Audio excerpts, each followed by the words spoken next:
Hello friends, welcome back to smart study. അപ്പോൾ ഇന്ന് നമ്മൾ 2ാം ക്ലാസ്സിലെ കൂട്ടുകാരുടെ മലയാളത്തിലെ 5ാമത്തെ പാഠഭാഗമായ രുചിമേളം എന്ന് പറയുന്ന പാഠഭാഗവും അതിലെ മുഴുവൻ പ്രവർത്തനങ്ങളുമാണ് നോക്കാൻ പോകുന്നത്. അപ്പോൾ കൂട്ടുകാരുടെ തന്നെ പൂരം പൊടിപൂരം എന്ന് വരെയുള്ള എല്ലാ ചാപ്റ്ററുകളും, അതായത് 4ാമത്തെ പാഠഭാഗം വരെയുള്ള എല്ലാ പാഠഭാഗങ്ങളും ഇതുപോലെയുള്ള പാഠഭാഗ വിശദീകരണവും അതുപോലെ ചോദ്യങ്ങളും ഉത്തരങ്ങളും പ്രവർത്തനങ്ങളും എല്ലാം അടങ്ങിയ വീഡിയോസ് നമ്മൾ ചെയ്യുന്നുണ്ട്. അപ്പോൾ അത് ചെയ്തിട്ട് നമ്മൾ ഓൾറെഡി നമ്മുടെ ചാനൽ അപ്ലോഡ് ചെയ്തിട്ടുണ്ട്. അതുപോലെ തന്നെ നിങ്ങൾക്ക് വേണ്ടിയിട്ട് ഒരു പ്രത്യേക പ്ലേലിസ്റ്റ് തന്നെ നമ്മുടെ ചാനലുണ്ട്. Class 2 new text books Malayalam എന്നാണ് നിങ്ങളുടെ പ്ലേലിസ്റ്റിൻ്റെ പേര്. അപ്പോൾ ഞാൻ ആ പ്ലേലിസ്റ്റിൻ്റെ ലിങ്ക് ഈ വീഡിയോയുടെ താഴെ ഡിസ്ക്രിപ്ഷൻ ബോക്സിൽ കൊടുക്കാം. അപ്പോൾ കൂട്ടുകാർക്ക് എല്ലാവർക്കും ഇതുവരെയുള്ള പാഠഭാഗങ്ങളെല്ലാം അതിൽ നിന്ന് ലഭിക്കും. ഇതുവരെയുള്ള പാഠഭാഗങ്ങളിൽ വല്ല ചോദ്യങ്ങളും ഉത്തരങ്ങളും കിട്ടാത്തതോ അല്ലെങ്കിൽ ഏതെങ്കിലും പാഠഭാഗങ്ങൾ കൂട്ടുകാർക്ക് മനസ്സിലാകാത്തതോ ആയിട്ടുണ്ടെങ്കിൽ ആ വീഡിയോസൊക്കെ ഒന്ന് പോയിട്ട് കണ്ടു നോക്കൂ കേട്ടോ. ഇന്ന് നമ്മൾ പാഠം 5 രുചിമേളമാണ് നോക്കാൻ പോകുന്നത്. അപ്പോൾ ഇന്നത്തെ വീഡിയോയിലേക്ക് എല്ലാ കൂട്ടുകാർക്കും സ്വാഗതം. പാഠം 5 രുചിമേളം, കുഞ്ഞുമോളുടെ തട്ടുകട. അപ്പോൾ നമുക്ക് അവിടെ തന്നെ ആദ്യം നമുക്ക് തന്നിട്ടുണ്ടല്ലേ കുഞ്ഞുമോളുടെ തട്ടുകട. അപ്പോൾ എന്താണ് നമ്മുടെ ഹെഡിങ്? കുഞ്ഞുമോളുടെ തട്ടുകട. കുഞ്ഞുമോൾക്ക് ഒരു തട്ടുകടയുണ്ട്. അവളുടെ അച്ഛനും അമ്മയും ചേർന്ന് നടത്തുന്ന തട്ടുകട. ദോശ, ഇഡലി, പുട്ട്, നെയ്യപ്പം അങ്ങനെ പല പല പലഹാരങ്ങൾ. എല്ലാത്തിനും നല്ല സ്വാദുണ്ട്. അവരുടെ ഭക്ഷണത്തിൻ്റെ രുചി അറിഞ്ഞവർ വീണ്ടും വീണ്ടും വന്നു. തട്ടുകടയിൽ തിരക്കോട് തിരക്ക്. വന്നവർക്കെല്ലാം അവർ സ്നേഹത്തോടെ ആഹാരം വിളമ്പി. അപ്പോൾ എന്താണ് കുഞ്ഞുമോളുടെ തട്ടുകടയെ കുറിച്ചാണല്ലേ ഇവിടെ പറയുന്നത്. അവളുടെ അമ്മയും അച്ഛനും ചേർന്ന് നടത്തുന്ന ഒരു തട്ടുകടയാണ്. അവിടെ ദോശ, ഇഡലി, പുട്ട്, നെയ്യപ്പം അങ്ങനെ അങ്ങനെ പല പല പലഹാരങ്ങളും ഉണ്ട്. എല്ലാത്തിനും നല്ല സ്വാദുണ്ടല്ലേ. അതുപോലെ തന്നെ അവരുടെ ഭക്ഷണത്തിൻ്റെ രുചി അറിഞ്ഞവർ അവർന്ന് വീണ്ടും വീണ്ടും വന്നു കഴിക്കും. അതുപോലെ തട്ടുകടയിൽ നല്ല തിരക്കോട് തിരക്കായിരിക്കും അല്ലേ. വന്നവർക്കെല്ലാം അവർ സ്നേഹത്തോടെ ആഹാരം വിളമ്പുകയും ചെയ്യും. അപ്പോൾ ഇതാണ് കുഞ്ഞുമോളുടെ തട്ടുകട. അടുത്തത് കണ്ടെത്താം. കുഞ്ഞുമോളുടെ തട്ടുകടയിൽ എന്തെല്ലാം പലഹാരങ്ങളുണ്ട്? അപ്പോൾ കുഞ്ഞുമോളുടെ തട്ടുകടയിൽ എന്തൊക്കെ പലഹാരങ്ങളുണ്ട് എന്ന് നമ്മളോട് അവിടെ കണ്ടെത്തി എഴുതാൻ പറഞ്ഞിട്ടുണ്ട്. അപ്പോൾ നമുക്ക് എന്തൊക്കെയുണ്ടെന്ന് നോക്കാം. അപ്പോൾ ഉത്തരം എന്താണ്? ദോശ, പുട്ട്, ഇഡലി, നെയ്യപ്പം അങ്ങനെ പലതരം പലഹാരങ്ങളുണ്ട് അല്ലേ. അടുത്തത് എന്തുകൊണ്ടാണ് കുഞ്ഞുമോളുടെ തട്ടുകടയിൽ ഇത്രയും തിരക്ക്? എന്തുകൊണ്ടായിരിക്കും? വളരെ രുചികരമായ ഭക്ഷണം നൽകുന്നത് കൊണ്ടാണ് കുഞ്ഞുമോളുടെ തട്ടുകടയിൽ ഇത്രയും തിരക്ക്. അടുത്തത് സ്വന്തമായ തട്ടുകടയുണ്ട്, സ്വാദുള്ള ആഹാരമുണ്ട്, എന്നിട്ടും കുഞ്ഞുമോൾക്ക് ഒന്നും കഴിക്കാൻ വേണ്ട. അമ്മയും അച്ഛനും സങ്കടപ്പെട്ടു. അപ്പോൾ എന്താണ് അമ്മ അവിടെ പറയുന്നത്? ദിവസം കഴിയും തോറും മോൾക്ക് ക്ഷീണം കൂടി കൂടി വരുന്നു, തീരെ ഉഷാറില്ല, ഒരു ഡോക്ടറെ കാണിക്കണം. അപ്പോൾ എന്താണ് കുഞ്ഞുമോൾക്ക് അവളുടെ അച്ഛനും അമ്മയ്ക്കും സ്വന്തമായി തട്ടുകടയുണ്ടായിട്ടും സ്വാദുള്ള ആഹാരങ്ങൾ ഉണ്ടായിട്ടും കുഞ്ഞുമോൾക്ക് ഒന്നും കഴിക്കാൻ വേണ്ടയല്ലേ. അപ്പോൾ അമ്മയും അച്ഛനും ആകെ സങ്കടത്തിലാണ്. അപ്പോൾ അമ്മ പറയുന്നുണ്ട് ദിവസം കൂടുന്തോറും കുഞ്ഞുമോൾക്ക് ക്ഷീണം കൂടി കൂടി വരുന്നുണ്ട്, അവൾക്ക് തീരെ ഉഷാറില്ല, ഒന്ന് ഡോക്ടറെ കാണിക്കണം എന്ന് പറയുന്നുണ്ട് അല്ലേ. അപ്പോൾ കൂട്ടുകാരും ഇതുപോലെയാണോ? കൂട്ടുകാരും ഭക്ഷണമൊന്നും കഴിക്കാറില്ലേ? അടുത്തത് എന്താണ്? ഡോക്ടർ പറഞ്ഞത് എന്തെല്ലാം? അപ്പോൾ ഇവർ അമ്മയും അച്ഛനും കുഞ്ഞുമോളെ ഡോക്ടറെ കാണിച്ചു അല്ലേ. അപ്പോൾ ഡോക്ടർ എന്തെല്ലാം ആയിരിക്കും പറഞ്ഞിട്ടുണ്ടായിരിക്കുക? അവിടെ അച്ഛൻ എന്താണ് പറയുന്നത്? ഇവൾ തീരെ ആഹാരം കഴിക്കുന്നില്ല, കടുത്ത ക്ഷീണവുമുണ്ട് എന്ന് പറഞ്ഞു അല്ലേ. അപ്പോൾ ഡോക്ടർ എന്തായിരിക്കും പറഞ്ഞിട്ടുണ്ടായിരിക്കുക എന്ന് നമുക്ക് നോക്കിയാലോ. മോൾക്ക് ശരീരത്തിന് നല്ല ക്ഷീണമുണ്ട്, ആഹാരം തീരെ കഴിക്കാത്തത് കൊണ്ടാണ് ഇത്രയും ക്ഷീണം. ഞാൻ കുറച്ചു മരുന്ന് തരാം, അത് കഴിക്കുന്നതോടൊപ്പം നല്ല ആഹാരവും കഴിക്കണം, പേടിക്കാനൊന്നുമില്ല. അപ്പോൾ ഇതായിരിക്കും അല്ലേ ഡോക്ടർ പറഞ്ഞിട്ടുണ്ടായിരിക്കുക. അടുത്തത് ദിവസങ്ങൾ കടന്നുപോയി. കുഞ്ഞുമോൾ കൃത്യമായി മരുന്ന് കഴിച്ചു, നന്നായി ആഹാരവും കഴിച്ചു, അവൾ ഉഷാറായി. അപ്പോൾ എന്താണ് ഡോക്ടർ പറഞ്ഞതുപോലെ തന്നെ കുഞ്ഞുമോൾ കൃത്യമായി മരുന്ന് കഴിച്ചു അല്ലേ. നന്നായി ആഹാരവും കഴിച്ചു, അവൾ അങ്ങനെ എന്തായി? ഉഷാറായി മാറിയല്ലേ. അടുത്തത് കുഞ്ഞുമോൾ ചുറുചുറുക്കോടെ സ്കൂളിൽ പോകാൻ തുടങ്ങി, അച്ഛനും അമ്മയ്ക്കും സന്തോഷമായി. അപ്പോൾ അങ്ങനെ ഡോക്ടർ എഴുതി തന്ന മരുന്നും അതുപോലെ ഭക്ഷണവും ഒക്കെ നന്നായി കഴിച്ചിട്ട് കുഞ്ഞുമോൾ ചുറുചുറുക്കോടെ സ്കൂളിൽ പോകാൻ തുടങ്ങിയല്ലേ. അപ്പോൾ അത് കണ്ടപ്പോൾ അച്ഛനും അമ്മയ്ക്കും എന്തായി? സന്തോഷമായി അല്ലേ.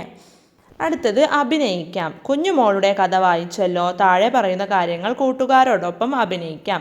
അപ്പോൾ എന്താണ് കുഞ്ഞുമോളുടെ കഥ വായിച്ചു നിങ്ങളെ എന്ന് പറയുന്നുണ്ട്. അതുപോലെ തന്നെ താഴെ കുറച്ച് കാര്യങ്ങൾ പറയുന്നുണ്ട്. അത് കൂട്ടുകാരോടൊപ്പം ഒന്ന് അഭിനയിച്ചു കാണിക്കാനാണല്ലേ പറയുന്നത്. കൂട്ടുകാർക്ക് എല്ലാവർക്കും അഭിനയിക്കാൻ ഇഷ്ടമാണോ? നമുക്ക് നോക്കാം അല്ലേ. കുഞ്ഞുമോളുടെ തട്ടുകട, അതുപോലെ കുഞ്ഞുമോൾ ആശുപത്രിയിലായത്, അതുപോലെ സ്കൂളിൽ പോകുന്ന കുഞ്ഞുമോൾ, ഇതൊക്കെ ഒന്ന് അഭിനയിച്ച് കാണിക്കാനാണ് പറയുന്നത്. അപ്പോൾ കൂട്ടുകാരോടൊത്ത് കൂട്ടുകാർ ഇതൊന്ന് അഭിനയിച്ച് നോക്കൂ കേട്ടോ. അടുത്തത് വായിക്കാം. ആരോഗ്യമുള്ള ശരീരത്തിന് പോഷകം നിറഞ്ഞ ഭക്ഷണം. നന്നായി വളരാൻ പോഷകം നിറഞ്ഞ ആഹാരം കഴിക്കണം. ധാന്യങ്ങൾ, പഴങ്ങൾ, പച്ചക്കറികൾ, കിഴങ്ങുകൾ, പയറുവർഗ്ഗങ്ങൾ, ഇലക്കറികൾ എന്നിവ ഉൾപ്പെടുത്തിയ ആഹാരം. മത്സ്യം, മാംസം, പാൽ, മുട്ട എന്നിവ കഴിക്കുന്നതും ആരോഗ്യത്തിന് നല്ലതാണ്. പഴകിയതും കേടുവന്നതുമായ ആഹാരം കഴിക്കരുത്. സ്വാദും നിറവും മണവും വർദ്ധിപ്പിക്കാൻ ചേർക്കാൻ പാടില്ലാത്ത പലതും ആഹാരത്തിൽ ചേർക്കുന്നുണ്ട്. അത്തരം ആഹാരങ്ങൾ ആരോഗ്യത്തിന് നല്ലതല്ല. അപ്പോൾ എന്താണ് പറയുന്നത്? ആരോഗ്യമുള്ള ശരീരത്തിന് എന്ത് വേണം? പോഷകം നിറഞ്ഞ ഭക്ഷണം വേണം അല്ലേ? അപ്പോൾ നന്നായി വളരാൻ പോഷകം നിറഞ്ഞ ആഹാരം നമ്മൾ കഴിക്കണം. നമ്മുടെ ആഹാരങ്ങളിൽ എന്തൊക്കെ ഉൾപ്പെടുത്തണം? ധാന്യങ്ങൾ, പഴങ്ങൾ, പച്ചക്കറികൾ, കിഴങ്ങുകൾ, പയറുവർഗ്ഗങ്ങൾ, ഇലക്കറികൾ എല്ലാം ഉൾപ്പെടുത്തണം അല്ലേ? അതുപോലെ തന്നെ ആഹാരം കഴിക്കുമ്പോൾ മത്സ്യം, മാംസം, പാൽ, മുട്ട എന്നിവ കഴിക്കുന്നതും നമ്മുടെ ആരോഗ്യത്തിന് നല്ലതാണ്. പഴകിയതും കേടുവന്നതുമായ ആഹാരം നമ്മൾ ഒരിക്കലും കഴിക്കാൻ പാടില്ല കേട്ടോ. സ്വാദ് നിറവും അതുപോലെ മണവും വർദ്ധിപ്പിക്കാൻ വേണ്ടിയിട്ട് ഒരുപാട് കഴിക്കാൻ പാടില്ലാത്തതായിട്ട് ഒരുപാട് കാര്യങ്ങൾ ആഹാരത്തിൽ ചേർക്കുന്നുണ്ട്. അതൊന്നും നമ്മൾ കഴിക്കാൻ പാടില്ല. അത്തരം ആഹാരങ്ങൾ ആരോഗ്യത്തിന് ഒരിക്കലും നല്ലതല്ല അല്ലേ?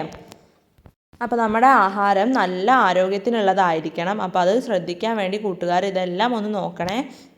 അടുത്തത് ഓരോന്നിലും എന്തൊക്കെ എഴുതാം. അപ്പോൾ ധാന്യങ്ങൾ, പഴങ്ങൾ, പച്ചക്കറികൾ, ഇലക്കറികൾ, കിഴങ്ങുകൾ, പയറുവർഗ്ഗങ്ങൾ എന്നിങ്ങനെ നമുക്ക് ഒരുപാട് ബോക്സുകൾ തന്നിട്ടുണ്ട് അല്ലേ? അപ്പോൾ അതിലൊക്കെ ഈ ധാന്യങ്ങളുടെ പേരുകളും പഴങ്ങളുടെ പേരുകൾ, അതേപോലെ പച്ചക്കറികളുടെ പേരുകൾ, അതുപോലെ എന്തൊക്കെ ഇലക്കറികളാണുള്ളത് അത് എഴുതണം. കിഴങ്ങുവർഗ്ഗങ്ങളുടെ പേരുകൾ എഴുതണം. പയറുവർഗ്ഗങ്ങളുടെ പേരുകൾ എഴുതണം അല്ലേ? അപ്പോൾ ഇതൊക്കെ നമുക്കൊന്ന് എഴുതി നോക്കിയാലോ? ധാന്യങ്ങളിൽ നമുക്കവിടെ അരി തന്നിട്ടുണ്ടല്ലേ. പിന്നെ നമുക്ക് എന്തൊക്കെ എഴുതാം? ഗോതമ്പ്, ചോളം, തിന, ചാമ, ഓട്സ് ഇതെല്ലാം എഴുതാം കേട്ടോ. പഴങ്ങളിൽ നമുക്ക് അവിടെ വാഴപ്പഴമാണ് തന്നിട്ടുള്ളത്. പിന്നെ നമുക്ക് എന്തൊക്കെ എഴുതി നോക്കാം? മാമ്പഴം, മുന്തിരി, പപ്പായ, ഓറഞ്ച്, ആപ്പിൾ എന്നിങ്ങനെയുള്ള പഴങ്ങളെല്ലാം നമുക്കതിൽ എഴുതാം.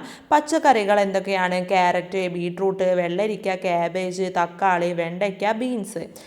അടുത്തത് നമുക്ക് ഇലക്കറികളിൽ മുരിങ്ങയില അവിടെ തന്നിട്ടുണ്ട്. പിന്നെ പയറില, ചീര, മത്തയില, തകരയില ഇതെല്ലാം നമുക്ക് ഇലക്കറികളിൽ എഴുതി ചേർക്കാം.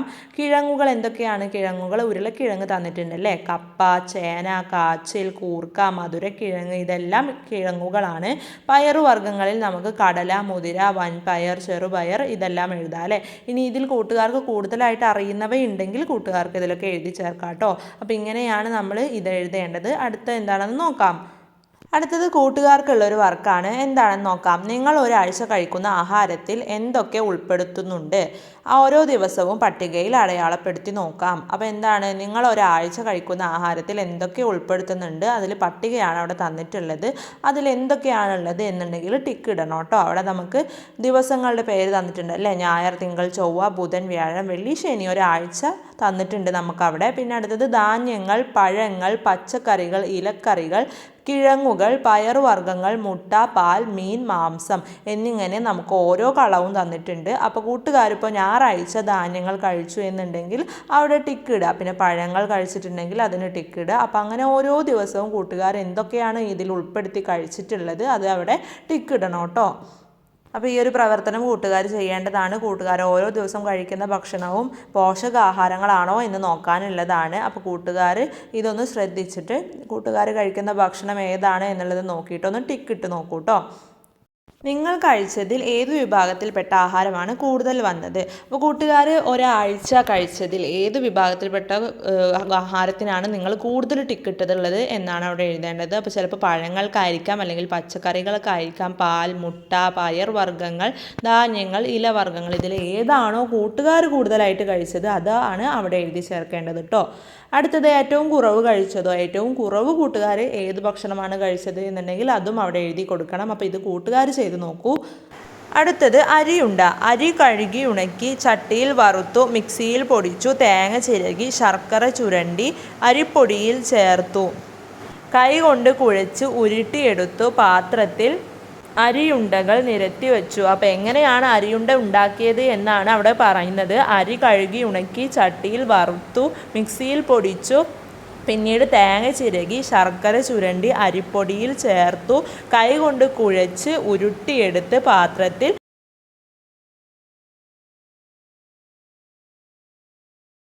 അരിയുണ്ടകൾ എന്താക്കി? നിരത്തി വെച്ചു അല്ലേ? അപ്പോൾ ഇതുപോലെയാണ് അരിയുണ്ട ഉണ്ടാക്കേണ്ടത്. അടുത്തത് അരിയുണ്ടയിലെ ചേരുവകൾ എന്തെല്ലാം? അപ്പോൾ ഇത് വായിച്ചപ്പോൾ എന്തൊക്കെ ചേരുവകളായിരിക്കും അരിയുണ്ടയിൽ ചേർത്തിട്ടുണ്ടാവുക എന്ന് കൂട്ടുകാർക്ക് മനസ്സിലായോ? യെസ്, അരി, തേങ്ങ, ശർക്കര, ഇത്രയും കാര്യം മാത്രമാണ് നമ്മൾ അരിയുണ്ട ഉണ്ടാക്കിയതിൽ ചേർത്തിട്ടുണ്ടായിരിക്കുക. അടുത്ത എന്താണെന്ന് നോക്കാം. അടുത്തത് വായിക്കാൻ പൂർത്തിയാക്കാം. അവിടെ നമുക്കൊരു പാട്ട് തന്നിട്ടുണ്ടല്ലേ, അത് വായിച്ചിട്ട് അതിൻ്റെ ബാക്കിയുള്ള വരികൾ നമ്മളോട് എഴുതാനാണ് പറയുന്നത്. അപ്പം നമുക്ക് എന്താണെന്ന് നോക്കാം. കലം കഴുകി വെള്ളം ഒഴിച്ചു, അടുപ്പിൽ വെച്ചു, തീ കത്തിച്ചു, വെള്ളം തിളച്ചു, അരി ഇട്ടു, അരി വെന്തു, ചോറ് വാർത്തു, കുഞ്ഞുമോൾ വന്നു, പാത്രമെടുത്തു, ചോറ് വിളമ്പി. അപ്പോൾ എന്താണ്, ചോറുണ്ടാക്കുന്നതാണ് ഇവിടെ കൊടുത്തിട്ടുള്ളത് അല്ലേ. അപ്പോൾ ഇതിൻ്റെ ബാക്കി വരികൾ നമുക്കൊന്ന് എഴുതി നോക്കിയാലോ. ചോറ് വിളമ്പിയത് വരെയാണല്ലേ നമുക്കവിടെ കൊടുത്തിട്ടുള്ളത്. അടുത്തത് ചോറ് പാത്രം അടച്ചു വെച്ചു, കറികൾ വിളമ്പി, കറിപ്പാത്രം അടച്ചു വെച്ചു, കൈകൾ കഴുകി ഉണ്ടു. അപ്പോൾ ഇതാണ് നമ്മൾ എഴുതിയ ആ ഒരു വരികൾ. അടുത്തത് വാക്യങ്ങൾ ക്രമത്തിലാക്കാം. അവിടെ നമുക്ക് 3 വാക്യങ്ങൾ തന്നിട്ടുണ്ടല്ലേ. അപ്പോൾ എന്തൊക്കെയാണ് അവിടെ തന്നിട്ടുള്ളത്? പാത്രം അടച്ചു വെച്ചു, ഈച്ച വന്നു, ചുറ്റും പറന്നു, കുഞ്ഞുമോൾ കണ്ടു. അപ്പോൾ ഇങ്ങനെയുള്ള 3 വാക്യങ്ങളാണ് നമുക്കവിടെ തന്നിട്ടുള്ളത്. അപ്പോൾ ഇതൊന്ന് നമുക്ക് ക്രമത്തിലാക്കി നോക്കിയാലോ. അപ്പം ആദ്യത്തെ വാക്യം എന്താണ്? ഈച്ച വന്നു, ചുറ്റും പറന്നു എന്നതാണ് ആദ്യം വരേണ്ടത്. രണ്ടാമത്തേതാണ് കുഞ്ഞുമോൾ കണ്ടു എന്നുള്ളത്. മൂന്നാമത്തേതാണ് പാത്രം അടച്ചു വെച്ചു എന്നുള്ളത് കേട്ടോ. അപ്പോൾ ഇതുപോലെയാണ് നമ്മൾ ക്രമത്തിൽ എഴുതേണ്ടത്.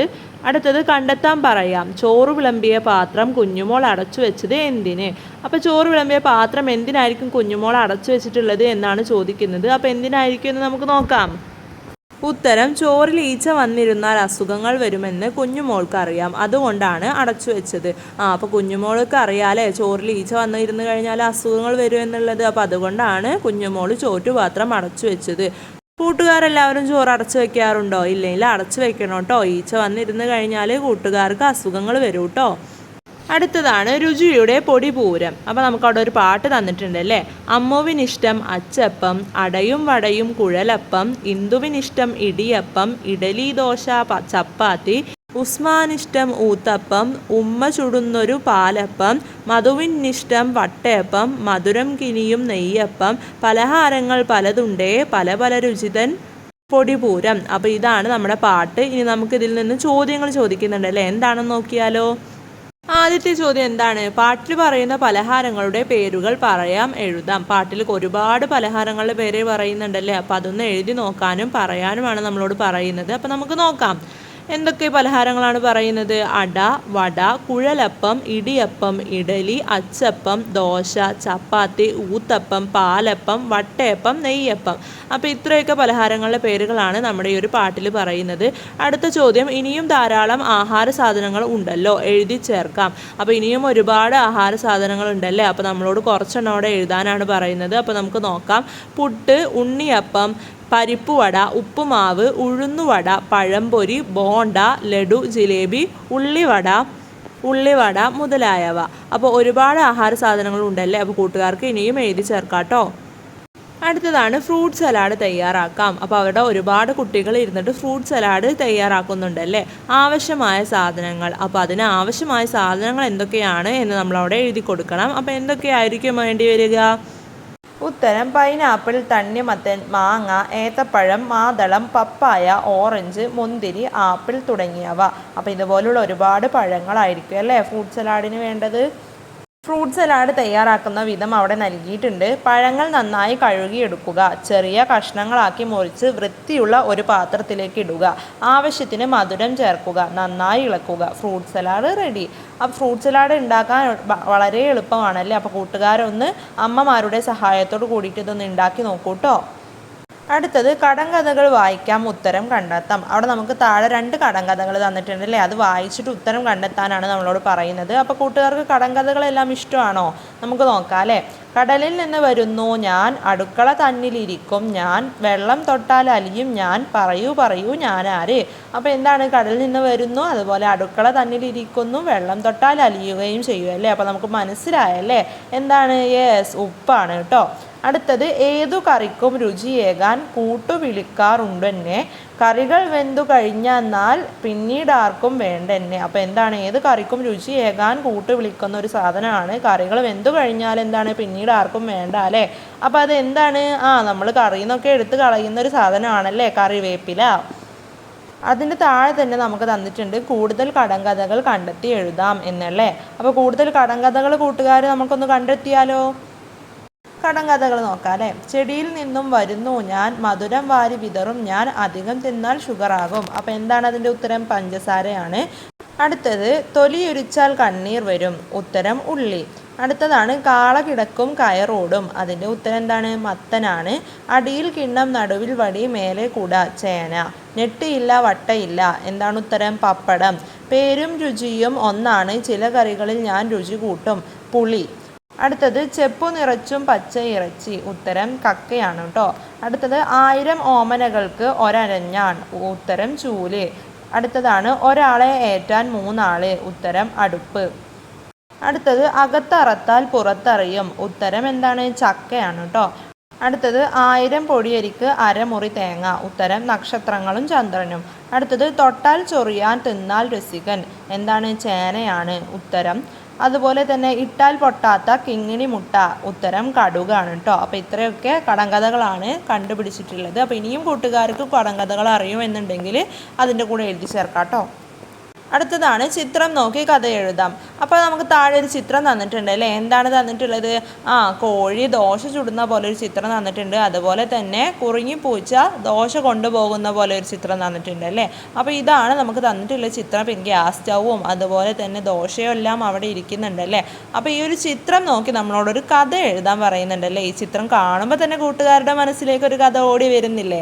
അപ്പോൾ അത് നമുക്കൊന്ന് എഴുതി നോക്കിയാലോ? പൂവാലൻ കോഴിയും ചിക്കുപൂച്ചയും വലിയ ചങ്ങാതിമാരായിരുന്നു. ഒരിക്കൽ പൂവാലൻ കോഴിക്ക് ദോശ തിന്നാൻ കൊതിയായി. അവൻ തന്നെ ആഗ്രഹം കൂട്ടുകാരനായ ചിക്കുപൂച്ചയോട് പറഞ്ഞു. എന്നാൽ മടിയനായ ചിക്കു പറഞ്ഞു, എനിക്കൊന്നും വേണ്ട, വേണമെങ്കിൽ തനിയെ ഉണ്ടാക്കി കഴിച്ചോ. ഇതു കേട്ട പൂവാലൻ കോഴി മിട്ടുമുയലിൻ്റെ കടയിൽ നിന്നും അരിയും ഉഴുന്നും വാങ്ങി രണ്ടും കുതിർത്ത് ദോശയ്ക്ക് വേണ്ടി അരച്ചു വെച്ചു. ദോശമാവ് പുളിച്ചു പാകമായപ്പോൾ നെയ്യിൽ ദോശ ചുട്ടു. ദോശയുടെ മണമടിച്ച ചിക്കുപൂച്ചയ്ക്ക് കൊതി സഹിക്കാൻ പറ്റാതായി. പൂവാലൻ കാണാതെ 2 എണ്ണം തട്ടിയെടുക്കാൻ തീരുമാനിച്ച ചിക്കുപൂച്ച പതുങ്ങി അടുക്കളയിൽ കയറി. ഒരു ദോശ കയ്യിലെടുത്തു നടന്നു. പെട്ടെന്ന് കോഴി അടുക്കളയിലേക്ക് വന്നു. ചിക്കുപൂച്ച നാണിച്ചു പോയി. പക്ഷേ പൂവാലൻ കോഴി ചിരിച്ചുകൊണ്ട് വന്ന് ചിക്കുപൂച്ച മതിയാവോളം ദോശ നൽകി. തുടർന്ന് ഒരുപാട് കാലം നല്ല ചങ്ങാതിമാരായി അവർ ജീവിച്ചു. അപ്പോൾ ഇതാണ് കഥ. അപ്പോൾ കൂട്ടുകാർക്ക് ഇതുപോലെ ഒരു ചിത്രം നൽകും. അത് വെച്ച് കൂട്ടുകാരോട് കഥ എഴുതാൻ പറയും. അപ്പോൾ കൂട്ടുകാർക്ക് അറിയാവുന്ന ചെറിയ ചെറിയ കഥകളാണ് കൂട്ടുകാർ എഴുതേണ്ടത് കേട്ടോ. അടുത്തത് വരികൾ കൂട്ടിച്ചേർക്കാം. നമുക്ക് അവിടെ കുറച്ച് വരികൾ തന്നിട്ടുണ്ട്. അതിൻ്റെ കൂടെ നമ്മളോട് കുറച്ച് വരികൾ കൂട്ടി എഴുതാൻ പറയുന്നുണ്ട്. അപ്പോൾ നമുക്ക് നോക്കാം. അപ്പം അപ്പം ഇടിയപ്പം, അച്ഛൻ ചുട്ടു ഇടിയപ്പം, അപ്പം അപ്പം പാലപ്പം, അമ്മ ചുട്ടു പാലപ്പം. അടുത്തത് എങ്ങനെയായിരിക്കും? അപ്പം അപ്പം നെയ്യപ്പം, ചേട്ടൻ ചുട്ടു നെയ്യപ്പം, അപ്പം അപ്പം വട്ടയപ്പം, ചേച്ചി ചുട്ടൊരു വട്ടയപ്പം, അമ്പിളി പോലൊരു വട്ടയപ്പം. അപ്പോൾ ഇതുപോലെയാണ് കേട്ടോ നമ്മൾ വരികൾ കൂട്ടി എഴുതേണ്ടത്. അടുത്തത് ഞാൻ പറയട്ടെ. എന്താണ് അവിടെ ഇഡലി പറയുന്നത്? എന്നെ ആവിയിലാണ് വേവിക്കുന്നത്, അരിമാവ് കൊണ്ടാണ് ഉണ്ടാക്കുന്നത്. അടുത്തത് ഉണ്ണിയപ്പം എന്ന് പറയുന്നത് എന്നെ എണ്ണയിലാണ് ചുടുന്നത്, എനിക്ക് നല്ല മധുരമാണ് എന്ന് പറയുന്നുണ്ടല്ലേ. അപ്പോൾ അതുപോലെ പുട്ട് എന്തായിരിക്കും പറഞ്ഞിട്ടുണ്ടായിരിക്കുക എന്നാണ് നമ്മളോട് അവിടെ എഴുതി ചേർക്കാൻ പറയുന്നത്. അപ്പോൾ എന്തായിരിക്കും പുട്ട് പറഞ്ഞിട്ടുണ്ടായിരിക്കുക എന്ന് നമുക്ക് നോക്കാം. എന്നെ ആവിയിലാണ് വേവിക്കുന്നത്, അരിപ്പൊടിയും ഗോതമ്പ് പൊടിയും ഉപയോഗിച്ചു ഉണ്ടാക്കാം. എന്നെ പഴവും പപ്പടവും ചേർത്ത് കഴിക്കാം, കറിയും കൂട്ടി കഴിക്കുന്നവർ ഉണ്ട്. കടലക്കറിയാണ് എനിക്ക് ഏറ്റവും കൂടുതൽ യോജിച്ചത്. അപ്പോൾ ഇതുപോലെയൊക്കെയാണല്ലേ പറയേണ്ടത്. അപ്പോൾ കൂട്ടുകാർക്ക് ഈ ഒരു പാഠഭാഗത്തിൽ ഇത്രയൊക്കെയാണ് തന്നിട്ടുള്ളത്. അപ്പോൾ കൂട്ടുകാർക്ക് ഈ ഒരു പാഠഭാഗവും അതിലെ മുഴുവൻ പ്രവർത്തനങ്ങളും അതിൻ്റെ ഉത്തരങ്ങളും എല്ലാം കൂട്ടുകാർക്ക് എല്ലാവർക്കും മനസ്സിലായിട്ടുണ്ടാകുമെന്ന് വിചാരിക്കുന്നു. അപ്പോൾ നിങ്ങളുടെ അടുത്ത പാഠഭാഗമായി നമ്മൾ എത്രയും പെട്ടെന്ന് തന്നെ വരുന്നതാണ്. നിങ്ങളുടെ ഇത്ര വരെയുള്ള പാഠഭാഗത്തിൻ്റെ പ്ലേലിസ്റ്റ് ഞാൻ ഈ വീഡിയോയുടെ താഴെ ഡിസ്ക്രിപ്ഷൻ ബോക്സിൽ കൊടുക്കാം. അപ്പോൾ എല്ലാ കൂട്ടുകാരും അതൊന്ന് പോയി ചെക്കൗട്ട് ചെയ്ത് നോക്കൂ കേട്ടോ. അപ്പോൾ ഇന്നത്തെ നമ്മുടെ ഈ വീഡിയോയിൽ നമ്മൾ ഡിസ്കസ് ചെയ്തിട്ടുള്ള എല്ലാ കാര്യങ്ങളും കൂട്ടുകാർക്ക് എല്ലാവർക്കും മനസ്സിലായിട്ടുണ്ടാകുമെന്ന് വിചാരിക്കുന്നു. അതുപോലെ ഇന്നത്തെ ഈ വീഡിയോ എല്ലാ കൂട്ടുകാർക്കും യൂസ്ഫുൾ ആയിട്ടുണ്ടാകുമെന്ന് വിചാരിക്കുന്നു. Thanks for watching.